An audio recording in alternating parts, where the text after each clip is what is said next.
troisième séance de travail avec, avec Patrick Vallas. Je te laisse nous dire peut-être pourquoi et sur quoi porte ton travail. Dans la suite de...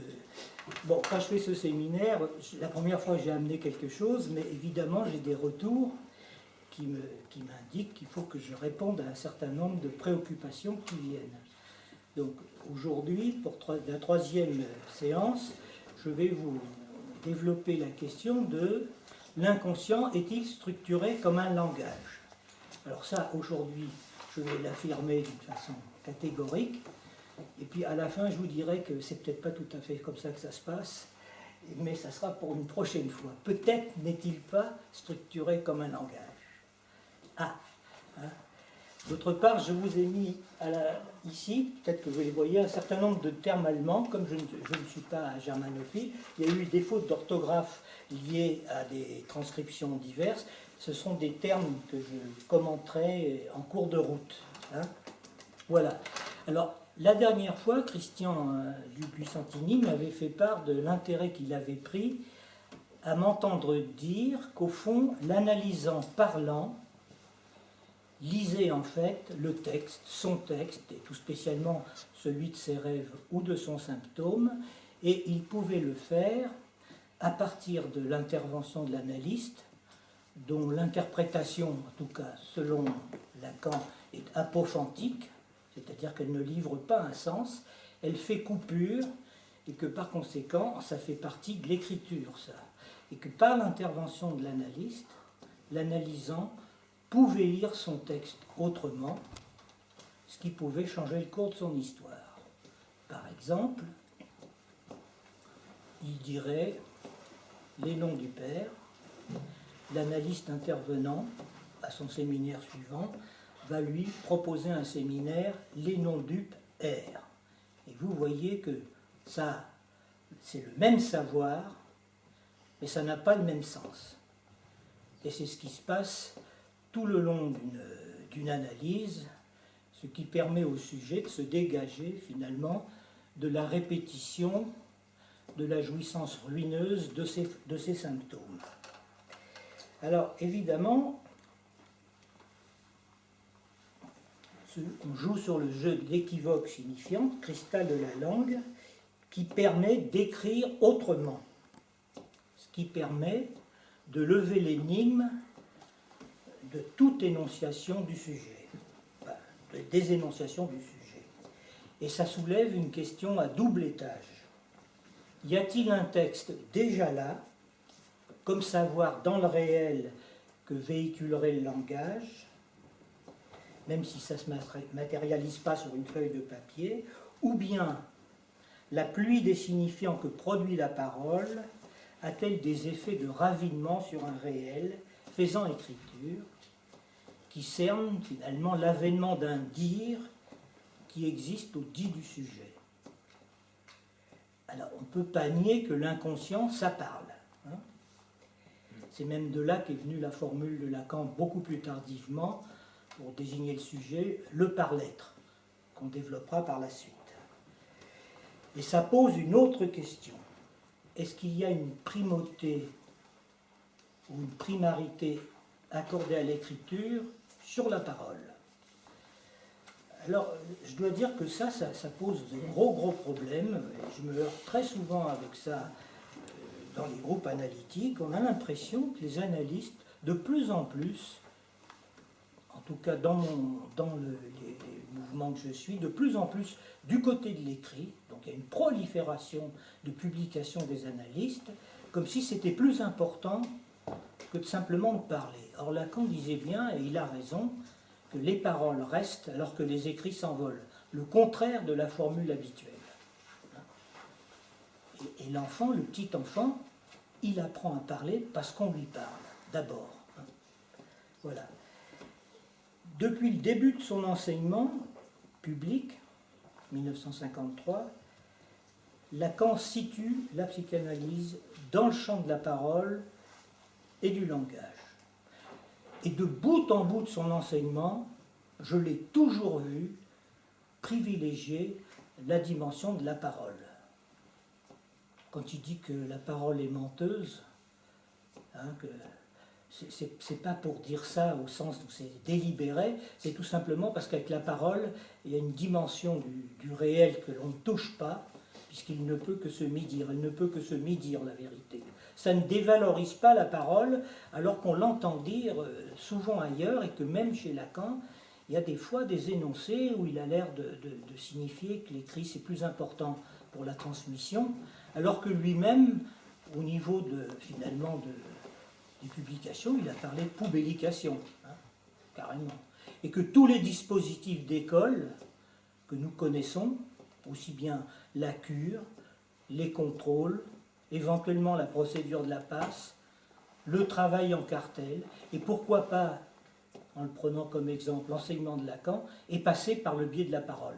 Il a très peu écrit, Lacan. Hein. Il a à peine écrit 2000 pages sur une œuvre qui fait à peu près 12 ou 13 000 pages. Ce sont surtout les séminaires transcrits qui font volume, mais par rapport à ses propres écrits à lui, il n'y en a pas tant que ça de ses écrits. Hein. Mais pratiquement, il s'arrête d'écrire en 66, Lacan. Le dernier grand texte écrit de lui, à part quelques petites machines comme ça, c'est L'Étourdi, qui est de texte qui s'appelle Ou pire, qui est de 72-73. C'est surtout au niveau de la parole. Lui, au début, donc, il s'appuie sur les travaux de Lévi-Strauss, structure élémentaire de la parenté. Et Lévi-Strauss définit l'ordre symbolique comme une structure dialectique dont dépendent les liens de la parenté avec les lois de l'exogamie. Alors l'homme, nous, comme on l'écrit, L-O-M, l'homme, il est attendu à sa place bien avant de naître, et même probablement avant d'avoir été conçu. Il est attendu à sa place dans les discours qui le précèdent et qui le déterminent, ou qui plutôt le surdéterminent. Comme le dit Lévi-Strauss, que le miel attendait depuis toujours dans le tabac sa vérité par rapport aux cendres. La vérité de son rapport aux cendres. Autrement dit, les cendres, le tabac, le miel, ce sont au fond des choses nommées. Et c'est à partir seulement du fait que ce soit nommé que ça entre dans le commerce humain. Alors il y a une autre question qui se pose là, c'est de savoir, est-ce que les mots font les choses ou est-ce qu'au contraire, elles se moulent dans les choses? Question qu'on peut continuer à relancer plutôt que de s'appuyer en disant le nominalisme du réel vaut mieux que le réalisme du non. Ce sont des débats qui sont toujours à l'ordre du jour. Parce que quand on pose la question de l'inconscient réinventé, moi en tout cas ça me fait tiquer. Parce que Freud, pour moi, n'a pas inventé l'inconscient. Freud, il a inventé une méthode de déchiffrage, de manifestation qui existe depuis toujours et dans toutes les civilisations, c'est-à-dire lapsus, acte manqué, rêve. Les rêves, on les a interprétés depuis toujours par la clé des songes. Il a inventé une méthode. C'est cette méthode qu'il a inventée. Et je pense que chez Lacan, la chose est la même. C'est-à-dire que s'il a pu affiner une conception plus poussée de l'inconscient et un peu différente de celle de Freud, c'est tout simplement parce qu'il l'a constaté à partir de sa clinique.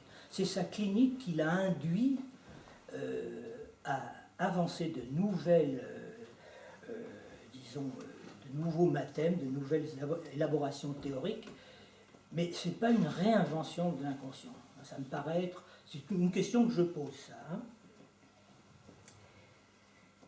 Et bien entendu, tout ça, ça passe par les voies de la structure, qui sont, comme c'est pris au départ, les structures de la parenté, autrement dit, une structure langagière.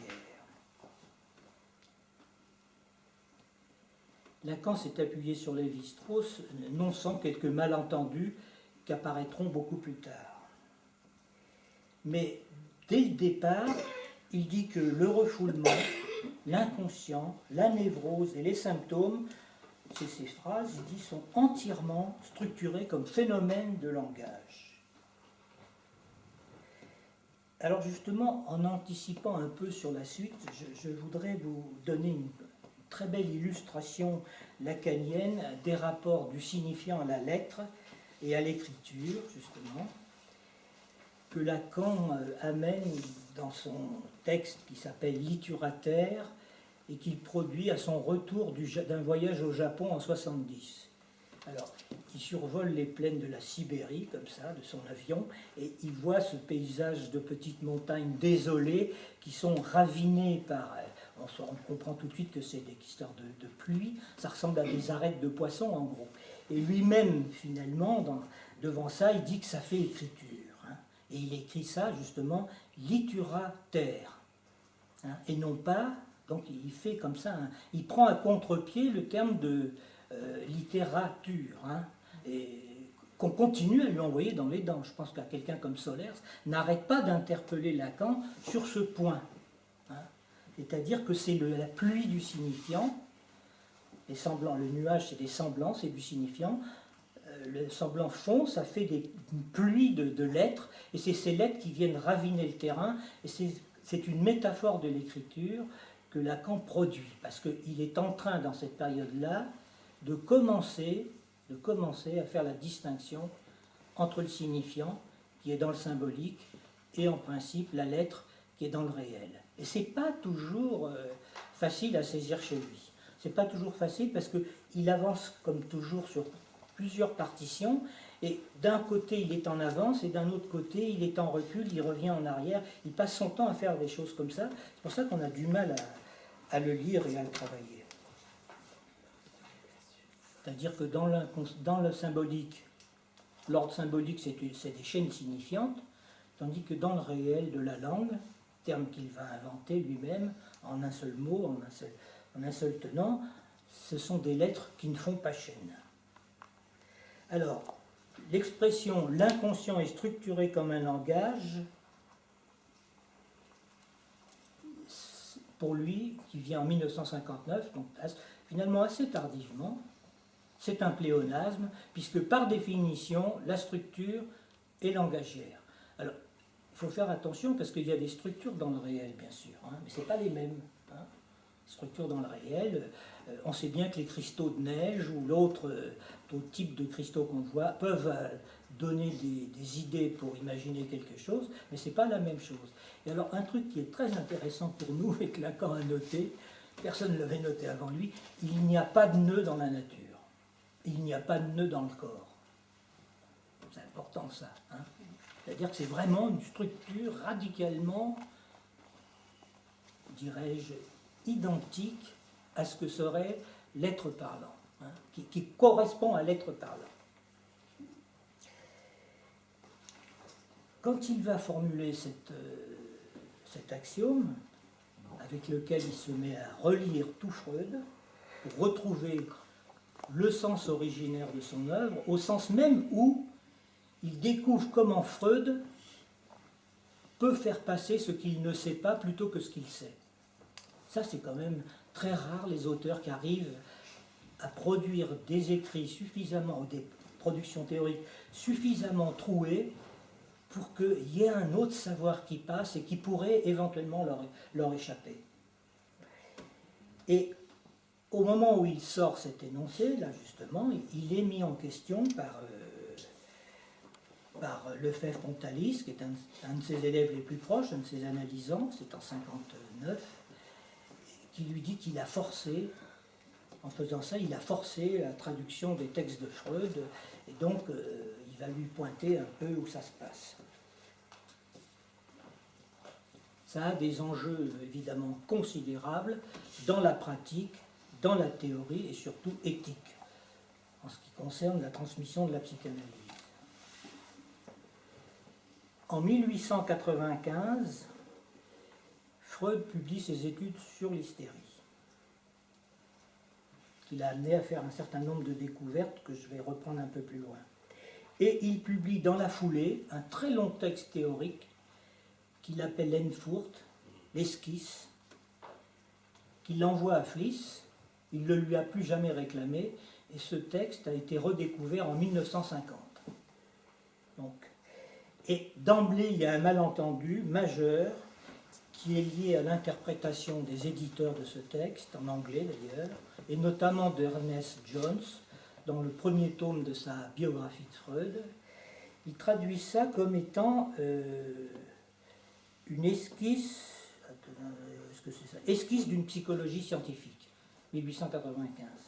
Or, justement, le contresens, c'est que ces auteurs semblent faire de ce texte une tentative de Freud de raccrocher la psychanalyse aux sciences de la nature par la voie de ce qu'il aurait reçu de Brooke, qui est un de ses maîtres, comme s'il s'agissait d'une étude sur la physiologie du neurone et de l'anatomie du cerveau. Alors il y a aussi une petite métaphore là, qui se trimballe à propos de la libido. Quand on parle de l'économie de la libido, c'est un contresens également, parce que la libido, ce n'est en fait qu'un fluide mythique. C'est une façon de parler du désir pour essayer de faire comprendre comment la libido peut passer de l'oral à l'anal, au scopique ou éventuellement à la pulsion d'entendre. Donc ça, c'est un premier temps. Et la notion d'économie de la libido ferait penser, et ça a une incidence, ferait penser à ce qu'il y aurait une notion d'énergie. Or, la notion d'énergie ne peut se manier que s'il y a une constante qui permet de comprendre qu'il y a toujours de l'entropie dès qu'il y a de l'énergie mise en route, c'est-à-dire une déperdition, ce qui n'existe pas, évidemment, avec la question de la libido. Ça, c'est un premier point, et il n'est donc pas étonnant, si vous voulez, que perdure chez les psychanalystes cette notion, justement, de tentative de Freud qui voulait inscrire, évidemment, la psychanalyse dans la science, mais de l'inscrire dans la biologie, alors que lui, il est quasiment sans équivoque là-dessus. Alors maintenant, on va chercher chez les neurosciences ce qui pourrait valider ou invalider la psychanalyse, et bien entendu, on est complètement à côté de la plaque. Le texte est beaucoup plus précieux que ça. Il faut savoir que Freud, en 1895, est en flèche. Il a une très solide formation de neurologue et de biologiste. Il a étudié l'appareil génital de l'anguille. Il s'est intéressé à la cocaïne, mais il a laissé tomber les propriétés anesthésiques. Il l'a regretté d'ailleurs, parce qu'il a pensé que s'il avait continué, il aurait pu gagner beaucoup d'argent en explorant cette voie. Il utilisait la cocaïne pour se stimuler plutôt. Et effectivement, en son temps, la théorie du neurone n'existait pas, et il est considéré maintenant, par les neurologues un peu sérieux, comme un des co-découvreurs de la synapse, dont il a décrit d'une façon très, très précise le fonctionnement, mais il parlait d'autre chose, lui. Hein.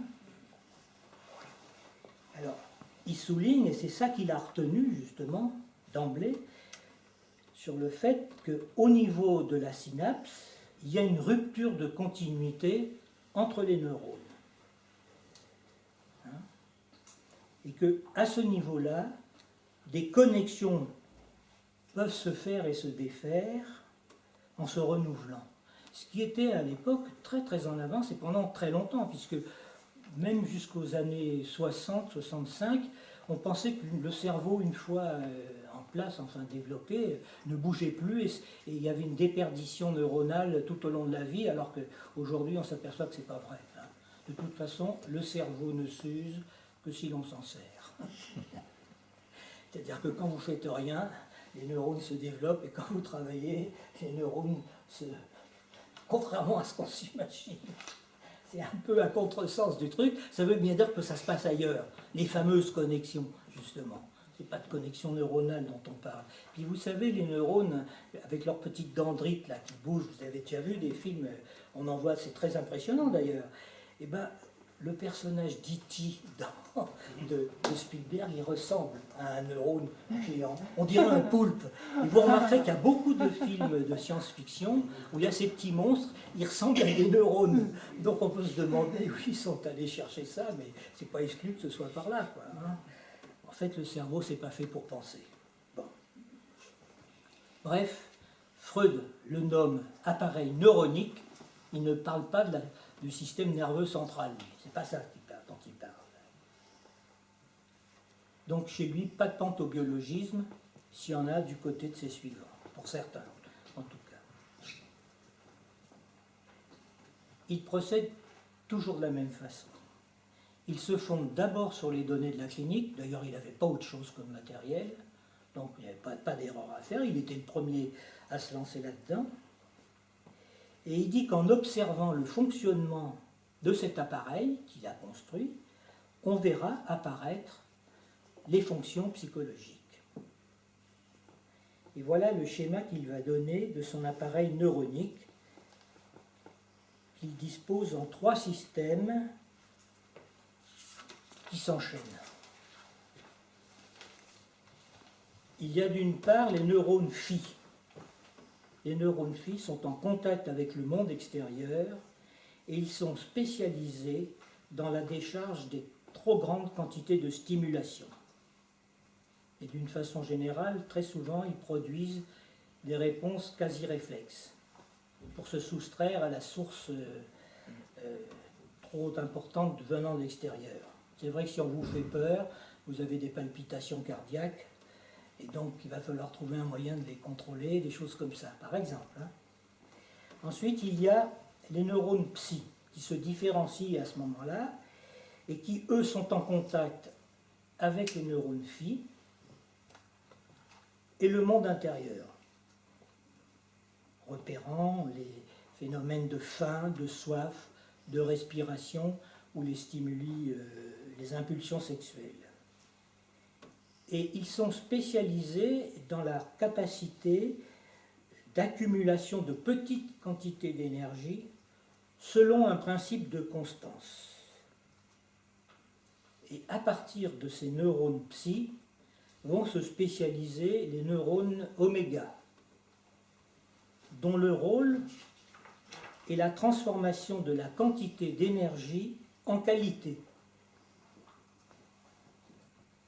Et ce qui caractérise justement les neurones oméga, c'est qu'ils fonctionnent en dehors de toute énergétique, c'est une énergie qu'ils vont pomper aux neurones psi. Minimum d'utilisation d'énergie. Par exemple, une trop grande quantité d'énergie venant des neurones psi déclenche la douleur, et ces neurones transforment justement la trop grande quantité en qualité, à savoir la douleur. Ils donnent en quelque sorte au sujet un reflet du monde qui est en rapport avec leur perception première. Le plus important de tout l'appareil, c'est qu'il fonctionne selon le mode d'un principe d'inertie générale. Il s'agit de maintenir une homéostase compatible avec la conservation de la vie. Donc c'est un appareil qui ne fonctionne pas sur le mode stimulus-réponse, il fonctionne à partir de réactions spécifiques. Comme l'écrit Freud dans ce texte, tout se trouve à sa place. Donc, vous voyez les différents neurones comme ça. Les rouages s'engrènent. C'est-à-dire que pour Freud, il s'agit bien là d'un schéma de la subjectivité. Et même s'il ne dispose pas du concept de structure, on peut parler là de structure, au sens langagé du terme.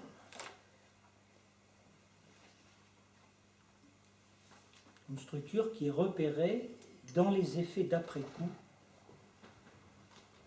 de quelque chose qui les a anticipés. C'est ça comme ça, la démarche de Freud. On lit une structure dans les effets qu'elle produit, et c'est comme ça qu'on découvre qu'il y a une structure.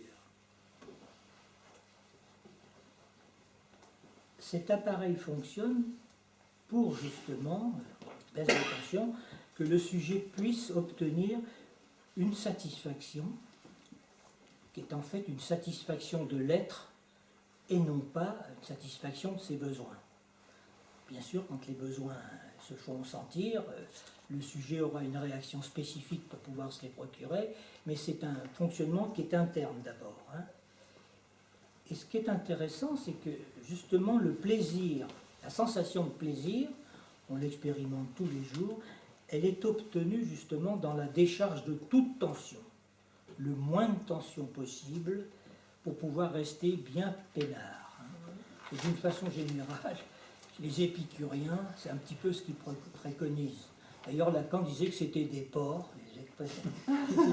les épicuriens, parce qu'il disait qu'au fond, ils sont comme les porcs dans la porcherie, ils ne se tracassent pas beaucoup. C'est ça que ça veut dire. Il était très féroce quand il pointait des choses comme ça. Donc, le moins de tension possible, on est peinard, et c'est quand même un peu ce que tout le monde cherche quand même. Il ne faut pas trop remuer la bête, parce que sinon, on va avoir des ennuis. Donc au-delà d'une certaine tension, alors ça c'est au niveau de baisse de tension, c'est ce qu'on appelle les processus primaires, hein, qui sont donc corrélés à ce qu'on appelle le principe de plaisir. Le principe de plaisir c'est ça, baisse de tension jusqu'à un seuil tel que ce soit compatible avec la vie, et c'est ça qui produit du plaisir. Au-delà d'une certaine tension, peut s'engendrer le déplaisir, ce que Freud appelle Unlust. Et les connexions neuronales dont on a parlé au départ vont se multiplier, mettant en jeu de plus en plus de neurones dans le but de tamponner par dérivation cette tension. Et là, nous sommes au niveau des processus secondaires, dont s'engendreront d'ailleurs les fameuses réactions spécifiques du sujet, et elles sont liées à ce qu'on appelle le principe de réalité. Et c'est là que le paradoxe freudien apparaît. C'est-à-dire que cette réalité comme ça est coupée de la réalité, je dirais, extérieure. Elle n'est qu'un indice de réalité. C'est un reflet du monde que le sujet ressent à partir des qualités, justement, de ces perceptions qui se sont constituées par transformation de la quantité en qualité, via les neurones oméga. Donc, le principe de réalité n'est rien d'autre qu'un détour et qu'un prolongement du principe de plaisir dont il est simplement une dérivation supplémentaire, un tour supplémentaire ou un détour, si vous voulez, pour satisfaire justement au principe de plaisir. Et nulle part dans Freud on voit apparaître cette histoire de principe de réalité pour s'adapter à la réalité, comme on le dit beaucoup maintenant, ou comme on le disait. C'est pas ça du tout chez Freud. Pas un principe comme ça.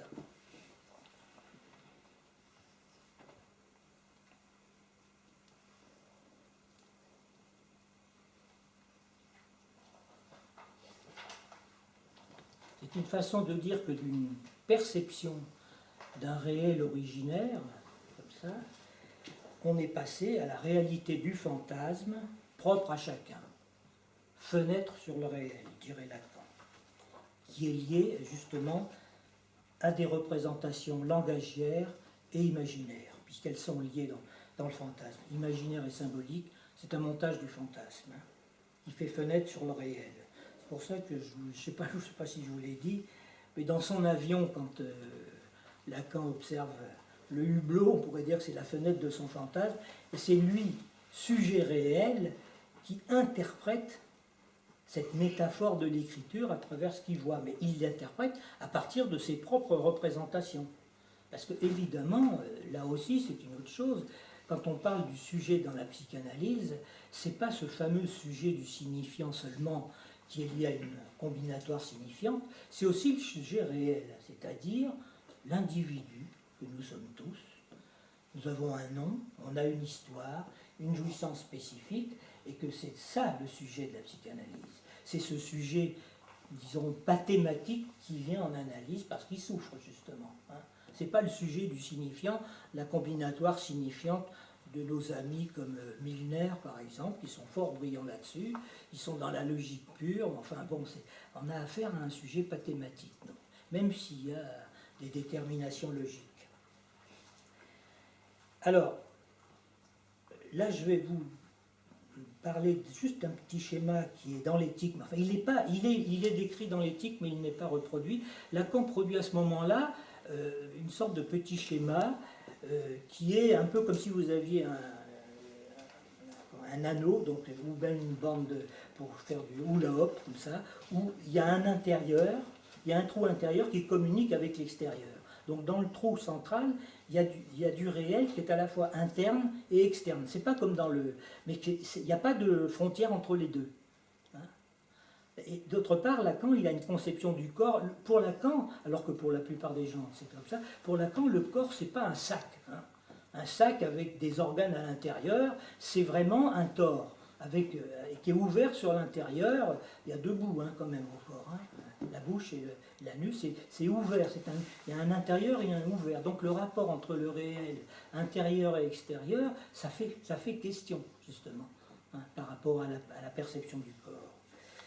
Alors ce schéma, donc Lacan le met au milieu, il met le réel, et il y met la jouissance d'ailleurs, et sur l'anneau, il écrit les représentations symboliques et imaginaires. Avec une première représentation topologique des rapports du corps et du réel, qui sont noués ensemble. Bon, on n'est pas en retard sur les écologistes, au fond, nous, hein, puisqu'on pense que le corps, c'est peut-être un écosystème. Hein, après tout. C'est ça, le corps, c'est probablement un écosystème. Et pas du tout ce qu'on raconte en ce moment, d'ailleurs. Enfin, ça, c'est autre chose, on verra plus tard. Donc, bien avant, donc dès 1895, et bien avant l'interprétation des rêves, qui viendra en 1900, l'appareil neuronique est logé par Freud entre perception, inconscient et conscience. Même il y a préconscient avant. Perception, inconscient, préconscience, conscient. Et l'expérience de satisfaction consiste finalement, ou nécessite la retrouvaille de l'objet, qu'il soit réel ou halluciné, comme dans le rêve par exemple, ou dans l'imagination, donc ce n'est pas le plus important, mais il n'est retrouvé cet objet qu'à partir des coordonnées, justement, du plaisir, du principe de plaisir, de ce qui s'est inscrit comme ça. Hein.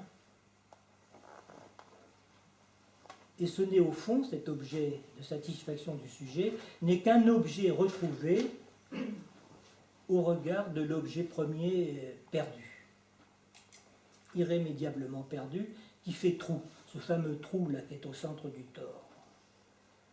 Alors, au fond, ce schéma que je vous ai donné là, tout le monde est à peu près d'accord avec ça. On est à peu près d'accord. Et bien entendu, les divergences vont apparaître à propos de la nature des traces. Comment s'effectuent les médiations nécessaires à la transformation des impressions premières, c'est-à-dire des perceptions, c'est-à-dire quels sont le lieu et le support, de quoi s'agit-il dans l'inconscient? Alors, comme toujours, quand Lacan va lire Freud, et il est allé lire de très près, puisque j'ai compté qu'il y avait environ plus de 8000 citations sur 12 000 pages de texte, et que donc il est allé lire de très très très près Freud, et il va toujours au texte allemand, toujours regarder les termes. La traduction du texte de l'esquisse a été faite à partir de sa version en anglais, de sorte que toutes les malentendus et les confusions s'y multiplient. Par exemple, le terme de banou, que j'avais bien écrit là d'ailleurs, là-haut, banou. Banou. En anglais, ça a été traduit par facilitation, ce qui n'a rien à voir, et qui est même le contraire de l'allemand. Banung, les traces, ça veut dire les frayages, et donc on peut entendre comme ça, les forçages éventuellement, qui évoquent bien cette notion de connexion entre les neurones, en gros, hein, les fameux neurones de Freud, pas les neurones du système nerveux central, ceux qu'il décrit lui, hein, les fameuses dendrites là, donc c'est une question de, c'est ça les connexions. Il ne s'agit pas d'anatomie des neurones, et évidemment, le terme de frayage évoque tout de suite la notion d'enchaînement.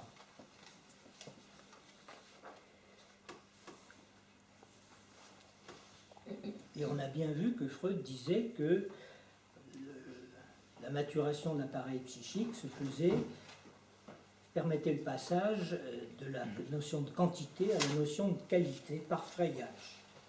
Donc, articulation, qui est une matérialisation comme une chaîne signifiante, bien entendu. Lacan va le prendre, va sauter dessus, il va dire c'est une chaîne signifiante, l'appareil neuronique étant avant tout à aborder comme une topologie subjective. Et l'expérience justement de satisfaction qui nous mène tous emprunte la voie de ces frayages. En allemand, il y a deux termes pour désigner la chose. Il y a das Ding, je crois que je l'ai écrit là-haut, das Ding et die Sache en dessous, die Sache. Alors, bien qu'étymologiquement, les deux termes sont liés aux choses traitées par le juridique, ils ne sont pas équivalents. Ding, c'est la chose hors signifiée, c'est-à-dire l'innommable, et Sache, ce sont les choses du commerce humain, et ils sont liés au langage.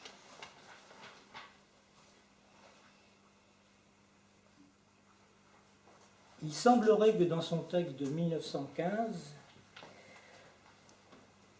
de Freud, ce texte, il y aurait un passage qui semblerait aller contre justement la doctrine de l'inconscient structuré comme un langage. C'est ce que Pontalis oppose à Lacan. Et puis il y a une deuxième chose qui est peut-être passée inaperçue à ce moment-là, parce que Pontalis, il a senti quelque chose ne collait pas. Donc il reprochait à Lacan de faire un forçage. Il y avait deux raisons, parce que chez Lacan, la lettre et le signifiant, ce n'était pas encore bien distingué. Et l'autre chose, Lacan était en train seulement de le découvrir, c'est qu'il n'avait pas encore placé sa notion de jouissance, Lacan, au centre de son enseignement. Il en était toujours à penser que tout est langage et tout est structure. C'était donc, Pontalis a perçu cette chose-là, mais il n'a pas pu le formuler, et Lacan, évidemment, il est passé là-dessus, comme un bulldozer, comme il pouvait en avoir l'habitude. Et il dit qu'effectivement, il y a Sache Vorstellung et Sache Vorstellung. Où est-ce qu'elles sont? Ici, là. Sache Vorstellung. Par exemple, quand vous faites un rêve, vous rêvez d'une maison. Sache Vorstellung. C'est ce que lui dit Pontalis. Seulement, Lacan lui répond, oui, mais attention, là, il y a maison, mais il faut pas dire que c'est la maison de la grand-mère. C'est comme les gens qui lisent les dessins d'enfants, ils voient un clocher, ils disent, c'est phallus. Non, c'est l'église. Donc, il faut le lire plutôt comme l'église, il ne faut pas dire que c'est le phallus. Il a dessiné une église, il faut dire, ben, tu as dit église, tu n'as pas dit phallus. C'est pareil pour la maison dans un rêve. Il faut le lire comme dans la continuité d'un texte. C'est maison. Hein. C'est comme ça que ça se lit. Voilà. Et il y a donc Sache Vorstellung, représentation de choses. Donc Pontalis dénie que ce soit une représentation de langagière. Et puis il y a les Vorstellung. C'est la représentation de mots qui appartiendrait pour Freud au préconscient. Freud, à l'époque, ne dispose pas de l'appareil linguistique. Mais il a quand même déjà perçu la distinction essentielle qui se fait dans la structure langagière, et il a toujours maintenu cette opposition en quoi s'opposent justement les éléments mis en jeu dans l'inconscient, à savoir l'effrayage. La difficulté, on souligne, et c'est vrai, c'est de soutenir que les représentations inconscientes et consciente sont des enregistrements différents. Mais de toute manière, pour Freud, les Sache-Vorstellung, ce sont des choses bien en rapport avec la représentation, et non pas la chose même, puisque la chose même, das Ding, elle est innommable. On ne peut pas rêver de das Ding. On peut en souffrir sous forme d'angoisse dans le cauchemar, par exemple, puisque le cauchemar, c'est un rêve qui fonctionne mal, et donc ça vous plonge dans l'angoisse d'une jouissance qui vous submerge la nuit et qui vous suffoque.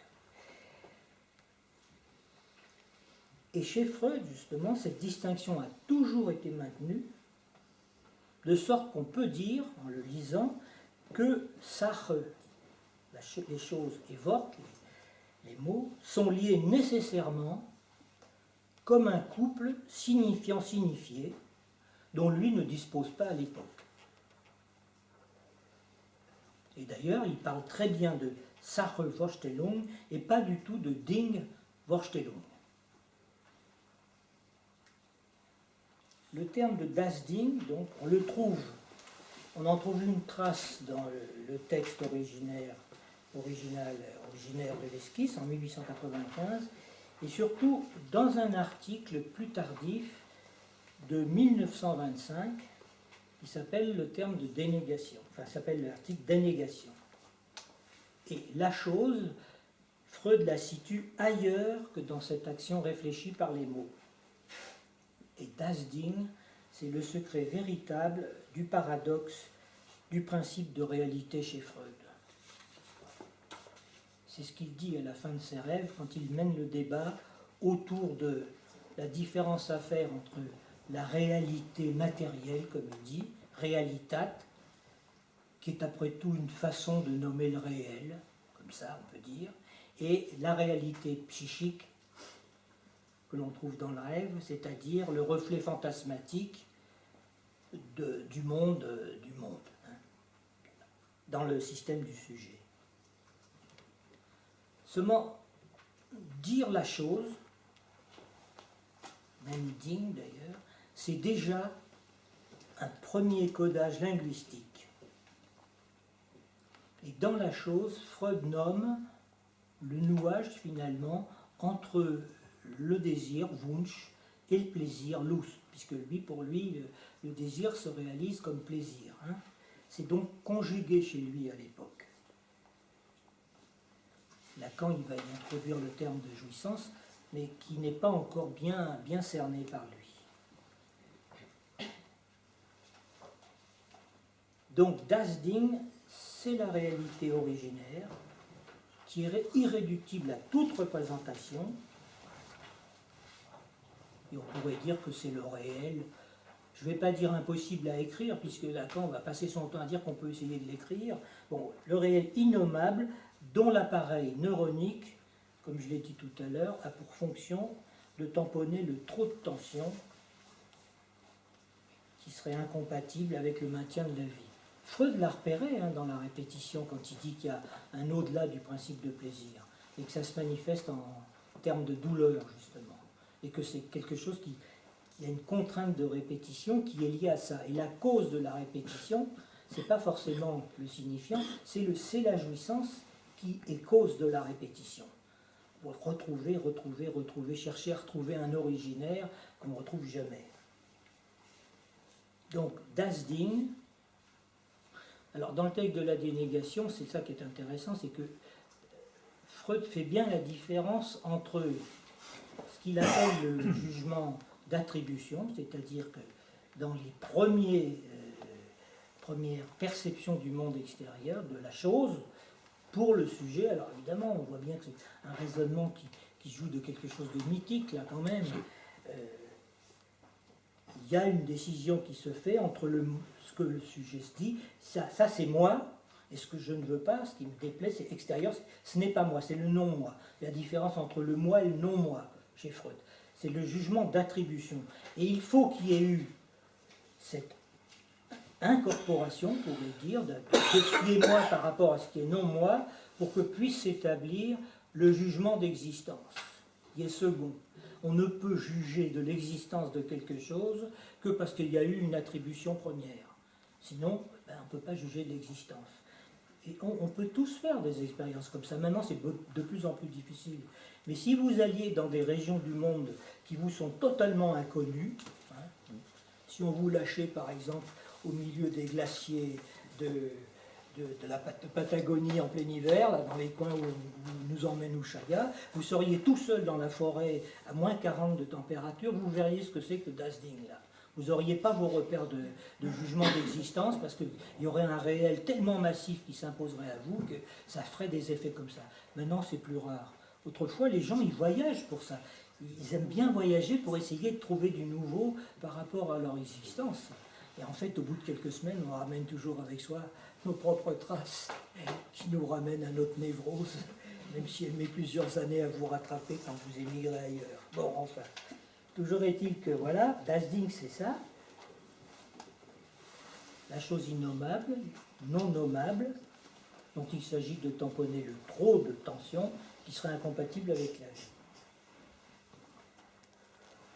C'est là-dessus que Freud branche son idée d'objet primordial, une espèce d'objet mythique qui serait je sais pas, le bonheur originaire, alors qu'en fait ça fait trop mal, enfin c'est comme ça qu'il le dit, et dont le sujet recherche à retrouver, comme on le dit, cette unité première. Il y a des tas de philosophies ou des tas de religions qui vous prônent ça, comme ça, et qui, évidemment, que vous hallucinez ou que vous inventez pour vous consoler. Alors qu'on ne fait que retrouver quelque chose qui a définitivement perdu à travers des traces, disons, qui vous ont procuré le plaisir, coordonnées de plaisir. Ce qui veut dire que le statut de l'inconscient, donc de ces traces, il est avant tout éthique et non pas ontique. Alors Lacan, il équivoque là-dessus en disant que si c'était une ontologie avec un H, ben, ça ne serait pas fameux pour la psychanalyse. L'inconscient, il est éthique et non pas ontologique. Ce n'est pas l'origine de l'être, c'est l'origine du par-l'être qui est en jeu là-dedans. Et il est vrai que finalement, la façon dont l'étranger et l'hostile apparaît dans la première expérience de réalité pour le sujet humain, Freud le qualifie d'être le cri, par exemple. Alors, vous en avez un exemple massif, le cri du nourrisson quand même. C'est que le nourrisson, quand il naît, qu'est-ce qu'on attend? On attend qu'il crie pour le reconnaître comme un humain qui va vivre. Hein. Dans une salle d'accouchement, tout le monde attend le cri de l'enfant, et quand il ne vient pas, c'est terrible comme truc. Parce que l'enfant, qu'est-ce qu'il fait? Quand il sort du ventre de sa mère, premier autre qui lui pénètre dedans, c'est la chose, hein, il aspire la chose de l'extérieur, et c'est ça qui le fait crier. Il peut crier à ce moment-là, c'est-à-dire que les poumons se déploient, et il a la possibilité, donc il y a un moi et un non-moi. Et c'est comme ça qu'il est reconnu comme un enfant à qui on va pouvoir donner son nom, sinon il va falloir le réanimer avec tout ce qui existe là. Voilà. Au fond, le cri dont parle Freud, comme ça, qui illustre par le cri, il n'y a pas besoin de ça d'ailleurs. Il suffit de regarder le tableau de Munch pour s'apercevoir que le cri, on l'entend, mais on l'entend dans un trou de silence. C'est-à-dire que le cri ne se fait pas dans le silence, mais c'est lui, c'est dans ce cri, de ce qu'il a produit, que s'engouffre le silence des paroles. Et on entend le cri à travers le silence des paroles, et non pas le contraire. Le cri ne fait pas silence. Il fait trou de silence, qui est tout à fait différent. À ce moment-là, si vous voulez, dans le tableau de Munch, c'est un peu l'effet qu'on peut avoir. Hein. Il y a comme ça une réalité nouvelle qui se substitue à la mythique réalité antérieure. Parce qu'on le voit, le personnage sur ce pont avec comme ça la bouche ouverte. On sait qu'il est en train de crier. Hein. Le cri, il l'appelle d'ailleurs lui-même. Et cette réalité, justement, c'est ça qui est important, cette réalité qui ne dit mot, c'est ce qui se tait. C'est pour ça que je vous disais que le bruit fait trop de silence dans un flot de paroles. Das Wort, en allemand, ça veut dire à la fois mot et parole. Et ce qui ne dit mot, c'est essentiellement pas de réponse. Néanmoins, les choses dont il s'agit et qui seraient soi-disant en dehors du réseau langagier, ces choses sont des choses en tant que muettes. Et les choses muettes, ce n'est pas tout à fait pareil que les choses qui n'ont aucun rapport avec la parole.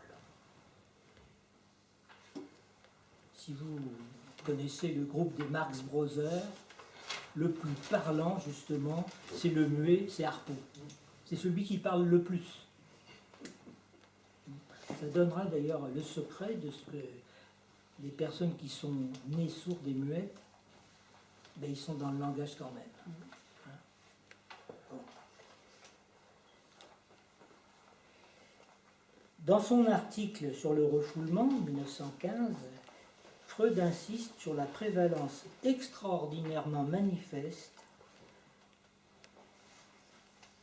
des affinités de mots dans ce que l'on pourrait appeler le monde schizophrène, le schizophrène qui traiterait les mots comme des choses, d'où ses difficultés avec ses problèmes de représentation. C'est ce sur quoi porte le refoulement, sur ces choses-là, hein, les mots traités comme des choses.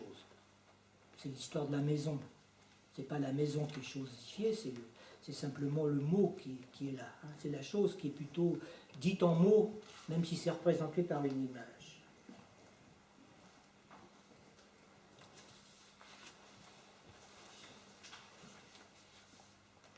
Donc, dans sa rencontre avec Dasding, le système répond par une réaction spécifique à l'hystérique, l'obsessionnel ou le paranoïaque, qui sont des actions donc spécifiquement humaines. Ça peut être par exemple la mascarade hystérique, la parade masculine ou l'annulation de l'obsessionnel quand il fait une rencontre comme ça, ou alors d'une façon plus accentuée du point de vue de la structure.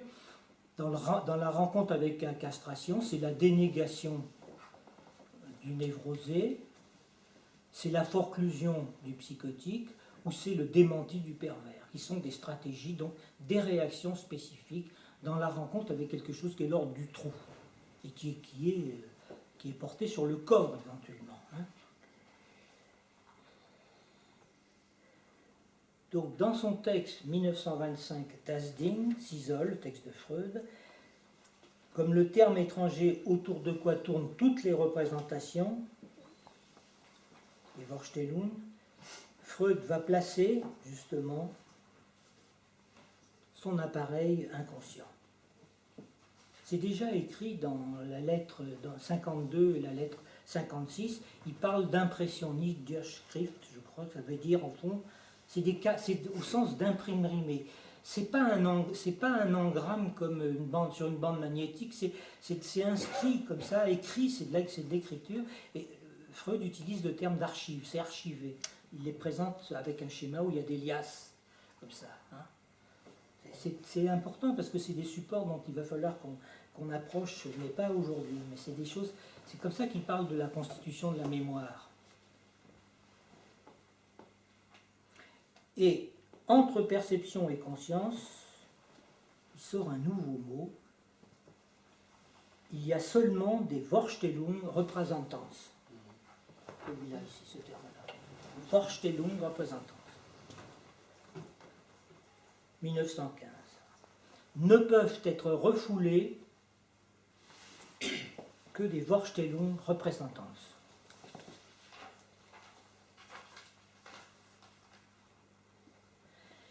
Il écrit bien que ce sont le fait d'éléments associatifs et combinatoires, mais qui ne s'organisent pas selon les lois de la contradiction ni de la grammaire, mais selon des lois qui sont déjà, on peut le dire, celles de la condensation et du déplacement, comme dans le rêve, si vous voulez, qui n'est pas l'inconscient, mais qui est une voie royale à l'inconscient. Et ça préfigure, Freud n'en dispose pas, les lois de la métaphore et de la métonymie, mais faites bien attention parce que la métaphore et la métonymie ne recouvrent pas tous les phénomènes de condensation et de déplacement. Il y a un petit écart entre les deux, c'est des variations dont on verra comment on va les traiter plus tard. Hein.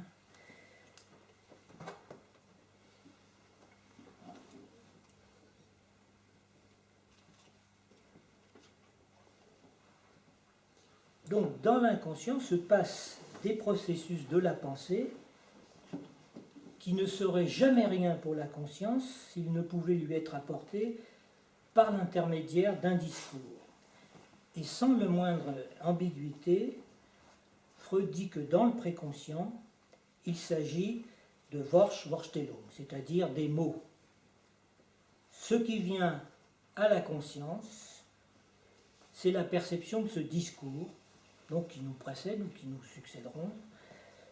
Ce sont donc ces impressions-là dont nous suivons à travers les mécanismes inconscients les processus de condensation et de déplacement. Ce qui l'amène à distinguer donc les Sache-Vorstellung, les Vorstellung.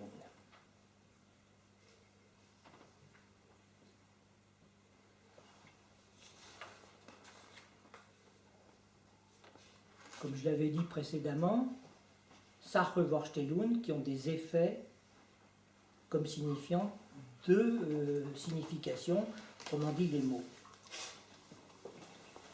Le Vorstellung Repräsentanz,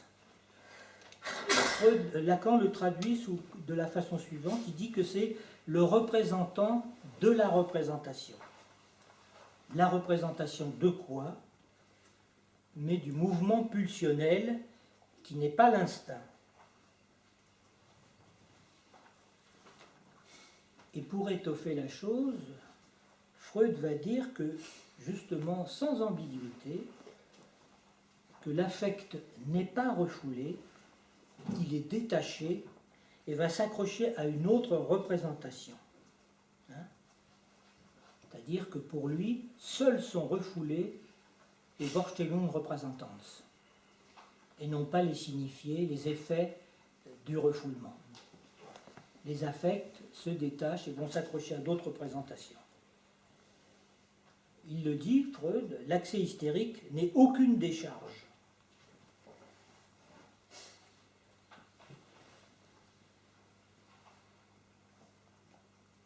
L'affect n'est pas lié à une quantité d'énergie. Hein. Ce n'est pas l'être donné dans son immédiateté, ce n'est pas un être protopathique. Il est habité par le discours qui le détermine. Ce n'est pas en quelque sorte le sujet brut comme ça. Il est désarrimé et va se raccrocher à d'autres représentations. Seul le signifiant est refoulé.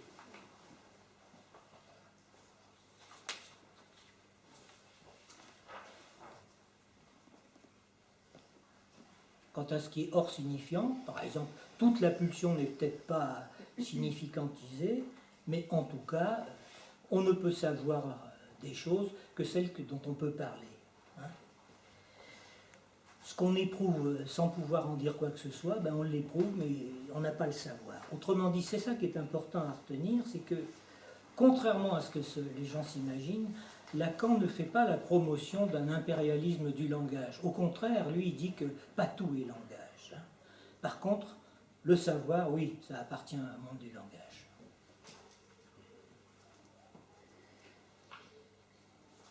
Pontalis et surtout Lagache vont traduire le Vorstellung Repräsentanz, et c'est là qu'il se sépare de Lacan, par le représentant représentatif. Le représentant représentatif, c'est comme si vous disiez, alors pour bien comprendre ce que ça veut dire, le représentant, c'est le tenant-lieu, c'est comme si vous disiez que l'ambassadeur de France en Angleterre serait le plus représentatif des Français en Angleterre, alors qu'il n'est simplement que le représentant de la représentation que serait la diplomatie. Hein. Voilà, c'est ça que ça veut dire. Mais quand on traduit ça par représentant représentatif, automatiquement on rabat le désir sur le besoin et par conséquent sur l'instinct, ce que font beaucoup de gens actuellement avec ça, hein, et on va finir par dire que l'inconscient est la condition du langage, alors que c'est le contraire. C'est le langage qui est la condition de l'inconscient. C'est des trucs, des choses, il ne faut pas grand-chose pour dériver tout de suite. Hein. Ça se lit tout le temps, ces choses-là. Hein. Et on continue, confusion avec la biologisation des choses, et on arrive à parler d'économie libidinale qui est mise en parallèle avec l'énergie physique. Donc, on aime trop, on n'aime pas assez, on haït ou on n'haït pas. Ce sont pas du tout, ça ne fonctionne pas du tout comme ça, les affects. Pas du tout comme ça.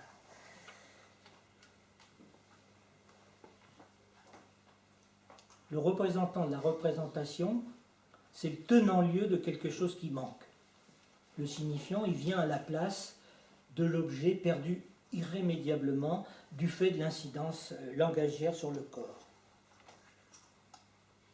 Et c'est autour de quoi va se faire le point central, justement, l'Urverdrang, le refoulé originaire, qui va attirer à lui tous les autres refoulements. Hein. Mais déjà chez Freud, ce refoulement originaire qui n'est jamais levé constitue déjà une historicité originaire. Hein. Et c'est de lui que va venir le refoulement secondaire, le fameux refoulement freudien dont on parle, structuré comme un langage sur lequel on opère en analyse. Alors, je ne sais pas si je suis parvenu à vous faire passer ça, je ne sais pas si je me suis un peu embrouillé, parce que pour moi, je ne fais pas de l'allemand, c'est un peu difficile aussi de manier tous ces termes. Évidemment, on peut dire que cette réponse de Lacan est imparable, seulement voilà, c'est que Lacan, il est allé un tout petit peu plus loin, il a dit que le langage, ça n'existait pas. Le langage, c'était une élucubration de savoir sur les langues. Et qu'il y a des langues multiples, partout dans le monde, qui sont pour lui inventées par un ensemble de femmes. C'est-à-dire que ce sont les femmes qui sont les premières à transmettre la langue à ce bébé qui arrive, qui font la langue et qui la transforment tous les jours. C'est pour ça d'ailleurs que les dictionnaires sont toujours en retard sur les langues qui sont parlées autour d'elles. Hein. Il y a des termes qui arrivent et qui ne sont pas dictionnés encore, comme on dit, ils n'ont pas encore été dits. C'est quand même très important cette histoire de la langue chez Lacan.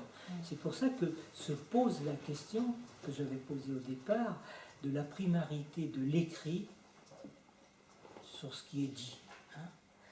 Alors voilà, il y a un inconscient structuré comme un langage et il semblerait qu'il y ait un inconscient réel qui serait un mode de savoir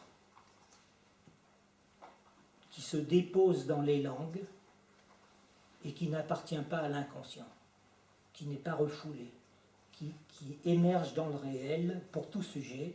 Et ce sont des questions tout à fait essentielles qu'on aura à traiter par la suite au niveau de l'écrit et de la parole. Bon, je vais en rester là aujourd'hui. Voilà.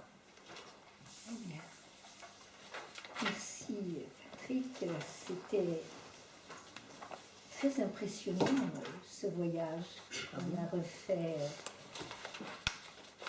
disons, qu'on a refait sur l'origine même de la question de la naissance de la psychanalyse. Je pensais combien chaque analyste doit, au fond, refaire ce trajet à sa façon. Hein, c'est ce qu'on entend quand vous nous articulez comme ça la façon d'entendre et d'entendre au fond vos patients, d'entendre tout ce qui est écrit, la théorie, les théories, à partir de ce que Freud, qui voulait tellement prendre un appui pour le développement de ce qu'il pressentait, a essayé de faire avec de la manière la plus scientifique qu'il le pouvait, mais ce qui n'a pas marché justement en le mettant du côté de la science a permis tous les développements par la suite. Entre autres que la psychanalyse soit en mouvement parce qu'il y a ça, hein, en mouvement, avec ce réel aussi extérieur. Hein. Bon.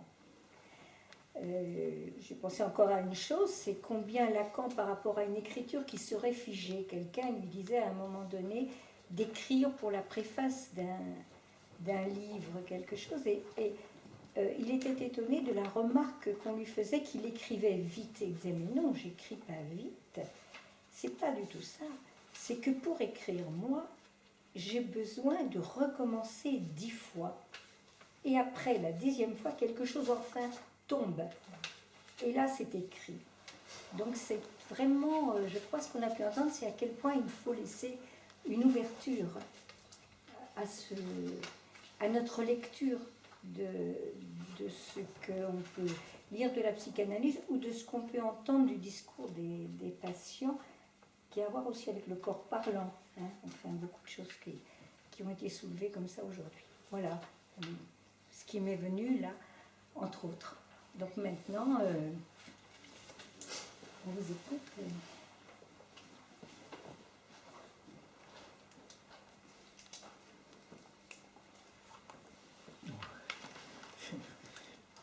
Je voudrais vous poser une question pour développer ce que vous avez apporté au début. Est-ce qu'il n'y aurait pas lieu de distinguer d'une manière beaucoup plus forte écriture et écrit? Eh oui. Parce que si vous vous souvenez, quand Lacan publie écrit, il dit n'oubliez jamais l'ironie qu'il y a dans ce titre. Voilà. Et donc, parce que quand il demande aux analystes de lire autrement, il y a bien une écriture, mais qui n'est pas un écrit du tout. Voilà. Et donc ça renvoie à la structure, à la grammaire. Et puis la deuxième chose, c'est dans ce que vous avez développé, et ça m'a amené à ceci, à ce dernier texte publié par Freud, Construction in der Analyse, construction dans l'analyse, où il y a déjà, il récuse l'interprétation d'Idoitum, il la récuse, pour dire construction, ça serait plus adapté. Donc dans construction, il y a la structure, mais il ne va pas au-delà. Et il joue sur la lettre. Je ne sais pas si vous vous souvenez, il y a une histoire de Gauner, de Ioner. C'est d'autant plus drôle, d'ailleurs, je dis ça au passage, c'est que la note qu'il y a dans l'édition est tout à fait erronée. Ioner, c'est pas un iode, c'est simplement comme ça que c'était prononcé au XVe, XVIe siècle, quand c'est rentré dans la langue allemande. Et ça veut dire tout simplement un ionien, c'est-à-dire un grec. Donc le filou pour l'allemand depuis le XVe siècle, c'est un grec. Il y a des négociations actuellement qui peuvent être un peu difficiles. Donc Gauner, le filou, c'est un grec. Voilà ce que ça veut dire. Bon, passons là-dessus. Mais ça veut dire que Freud touche la question de la lettre. C'est stupéfiant, c'est son dernier texte. Il est sur la lettre. Mais par rapport à ce que vous avez dit, j'aimerais bien vous préciser la chose. Je ne suis pas sûr que la lettre soit dans le réel. Parce que si vous vous souvenez de... La lettre soit dans le réel. Parce que si vous vous souvenez de Littérateur, la lettre est fait littorale. Eh oui. Elle est entre l'un et l'autre. Eh oui, voilà. Moi, je suis bien d'accord avec ça. C'est le gros débat qu'on a avec ça, effectivement. Hein. Parce que pratiquement, jusqu'à Littérateur, Lacan, il utilise signifiant et lettre pratiquement de la même façon. Par exemple, le séminaire de la lettre volée. La lettre volée, c'est tantôt l'objet lui-même, c'est la lettre, tantôt c'est le contenu que personne ne lit, tantôt c'est parce qu'on a retourné et que le ministre a s'est écrit une propre lettre et que ça l'a féminisé. Donc on a effectivement du mal avec ça, et Lacan, il a aussi du mal avec ça. Il a aussi du mal avec ça. Et la dimension de l'écrit, ça lui apparaît au moment où on veut qu'il publie. Parce que Lacan, il ne publiait pas, en fin de compte. Lacan, il a écrit des trucs dans les revues, comme ça, à la limite. Est-ce qu'il relisait ses textes? C'est pas sûr. Hein, c'était publié à droite à gauche, et puis un jour, on lui a dit, il faut faire un livre. Et donc, il l'a laissé faire, le livre. Il s'en est pas tellement occupé, il a réécrit des choses, comme il pouvait le faire. Et c'est toute la question écrit, c'est effectivement écriture, on se balade dans des termes compliqués. Comment c'est écrit? Quel est le support matériel dans l'inconscient? On peut toujours dire c'est sur le corps, hein. Bon, on verra bien si on peut le dire encore. Hein. Comment ça s'écrit là-dedans? Maintenant, cette histoire, en plus de ça, alors on parle des... Il y a des débats autour des peuples sans écriture, mais vous prenez un Indien d'Amazonie, il lit la forêt, lui. Hein. Et nous, on fait tous pareil, on lit quand on est dans un lieu qu'on ne connaît pas, on se met à lire, on cherche à lire, et quand on n'a pas nos repères habituels, on a du mal à lire. On se déplace dans cette dimension-là tout le temps. Donc, même le petit bébé, peut-être pas le petit bébé quand même, mais enfin, disons que les premiers crayons que manipule un enfant, il fait des gribouillages, mais c'est déjà une forme d'écrit. Hein. Alors, les dessins d'enfants, on lui interprète comme des dessins, alors que c'est de l'écriture. Bon, il n'y a pas encore la graphie, il n'y a pas encore toute la grammaire, mais enfin, il y a déjà condensation, déplacement, on le voit bien dans ces dessins d'enfants. Moi, quand un enfant fait des dessins, il ne faut pas regarder le dessin en disant que tu as dessiné un camion. Il faut lui demander qu'est-ce qu'il a fait. Il va le commenter, son dessin. Il va dire des choses là-dessus. Hein? C'est effectivement toutes ces histoires, écriture, écrit, lettres, signifiant.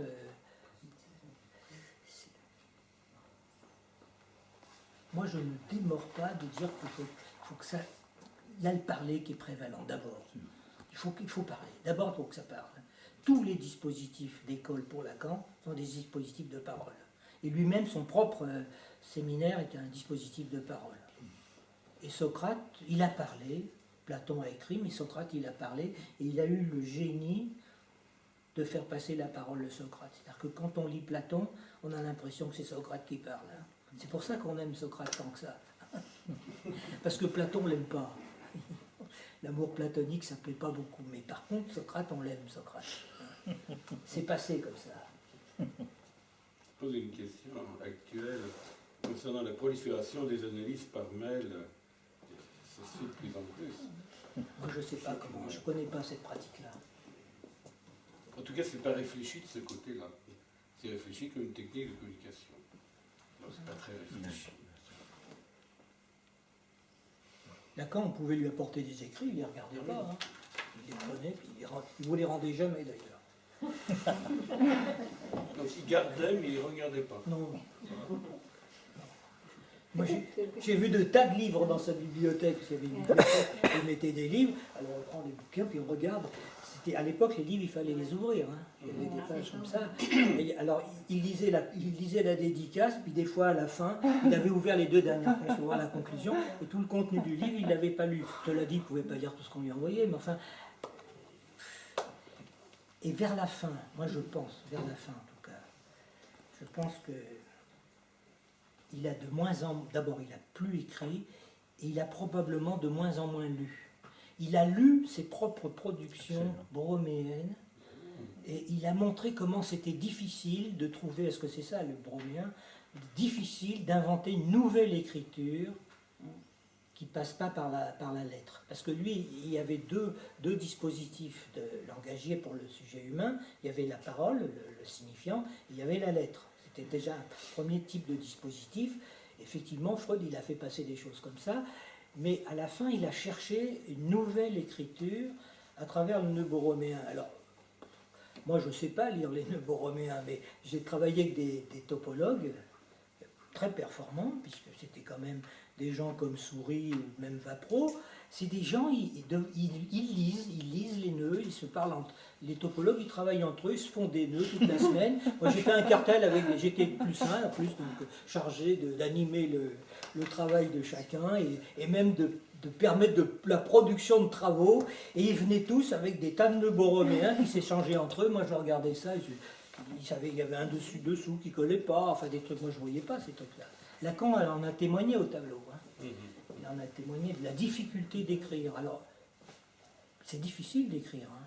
C'est très difficile. On ne se rend pas compte que pour les enfants passés, par exemple à la maternelle, quand ils sont à la maternelle où ils ont parlé à l'écriture simplement, parce qu'une écriture, ça suppose, une graphie, ça suppose une orthographie, la difficulté que ça représente. Ce n'est pas un monde évident. Pourtant, lire dans la nature, c'est possible. On lit tout le temps. Voilà.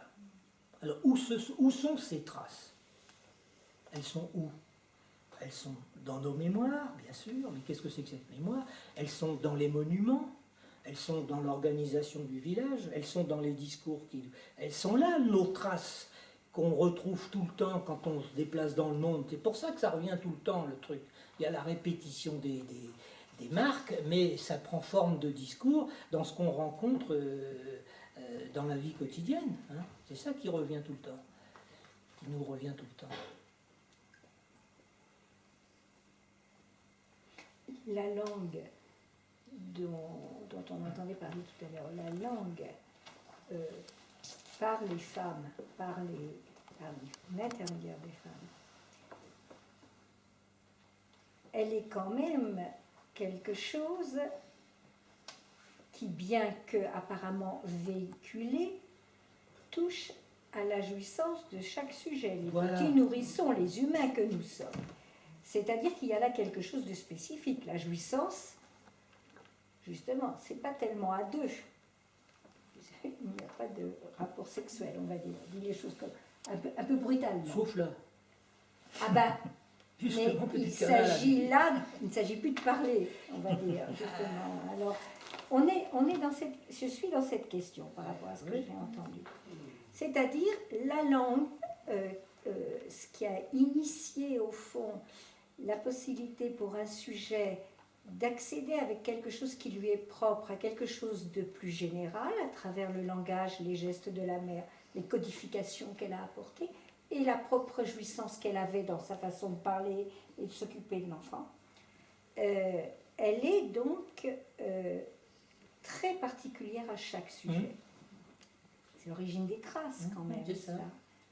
Elle est très particulière à chaque sujet. Alors, comment est-ce qu'on peut faire un lien là avec le travail analytique? Je veux dire, avec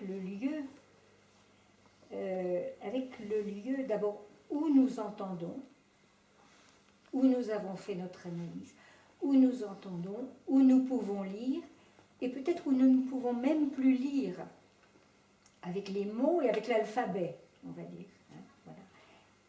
C'est peut-être un peu confus encore pour le moment, ma manière de l'exprimer, mais c'est cette façon d'avoir parlé de la langue là, qui m'interpelle, qui était comme une ouverture sur la fin là, du travail à un autre questionnement sur C'est-à-dire que l'écriture. C'est-à-dire que Lacan, il est en train d'élaborer, enfin il déplace l'accent des choses en disant que le signifiant, il serait plutôt, c'est lui qui serait l'inducteur de jouissance, Oui. et c'est plus un effet de jouissance qu'un effet de sens qu'il délivre. Il y a les deux, Oui. il y a les deux versants. Oui. Et donc les premiers échanges entre l'enfant et sa mère, donc à partir de la relation, elle met des ponctuations, donc elle l'élève au rang d'abord de ce qu'on appelle la vraie langue maternelle, la langue originaire entre elle et l'enfant.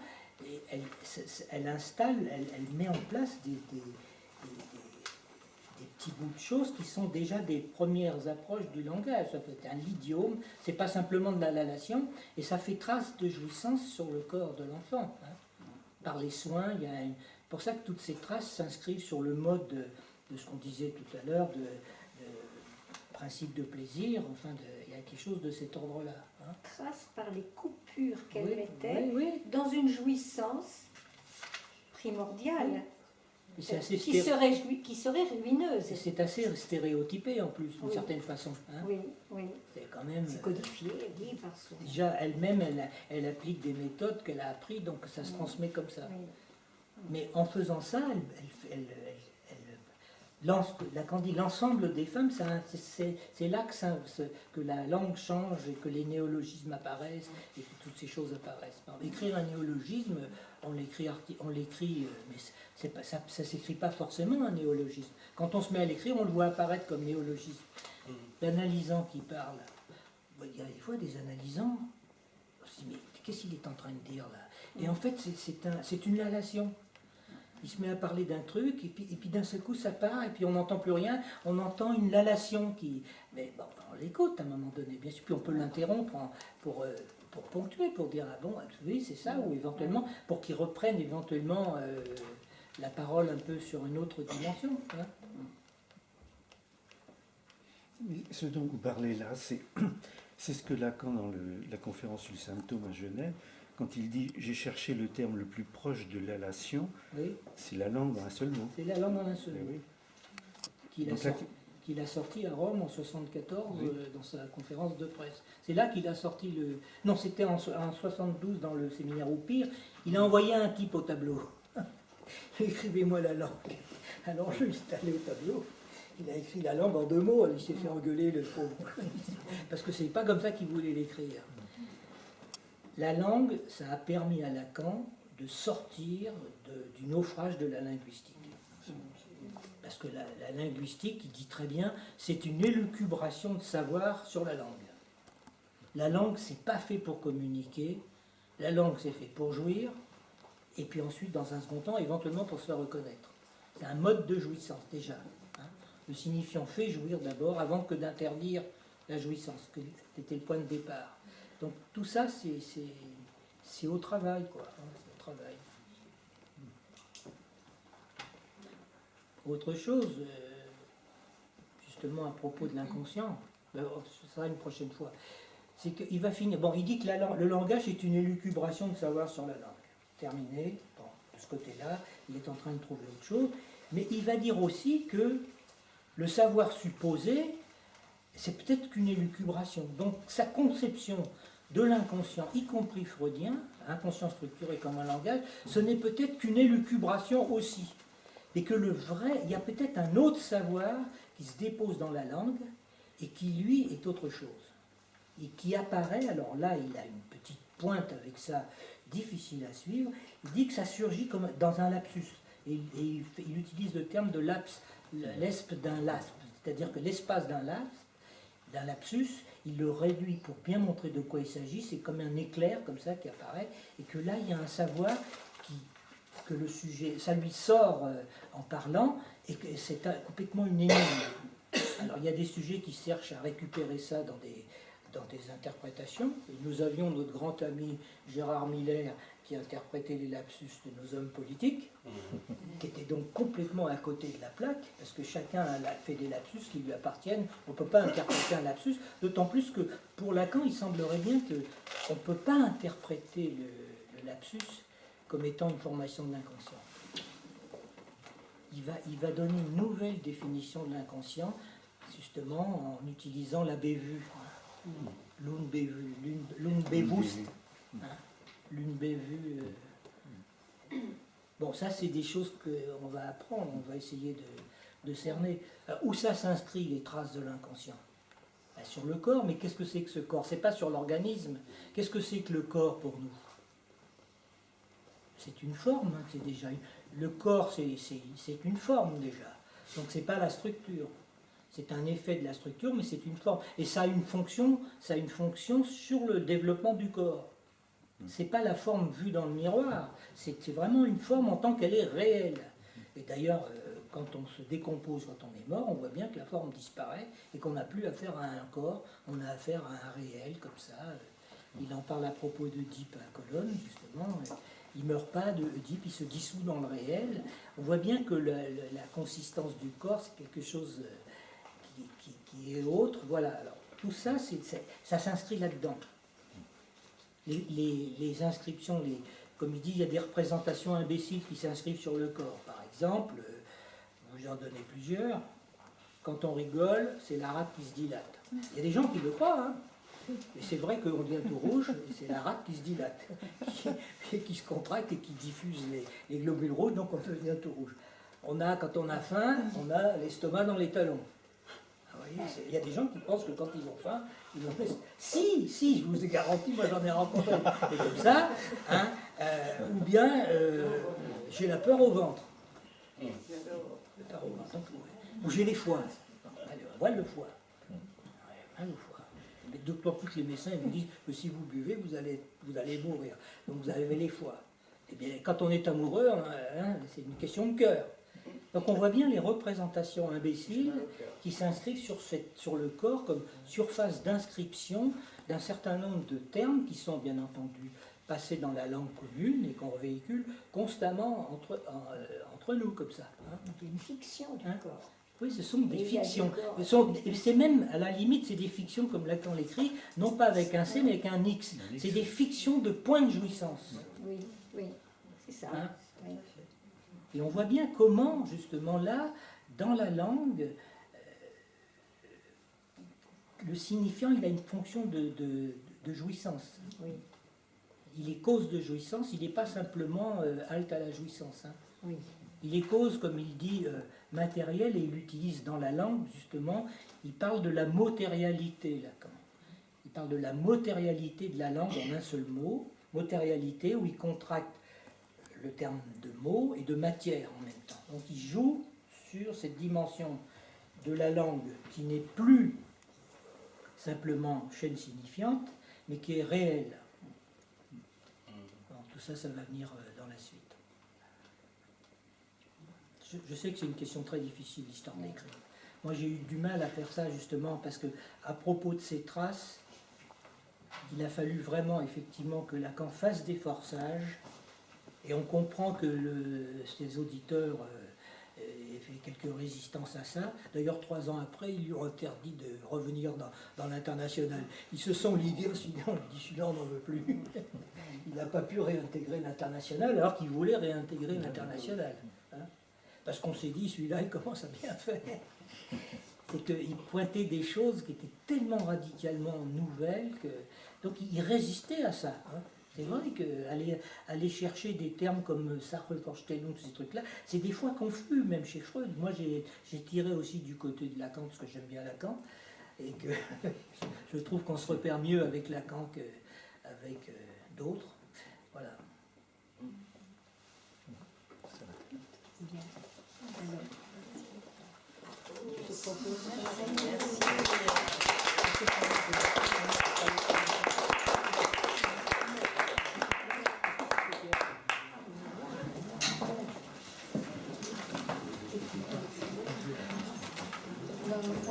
Non, oui, mais là...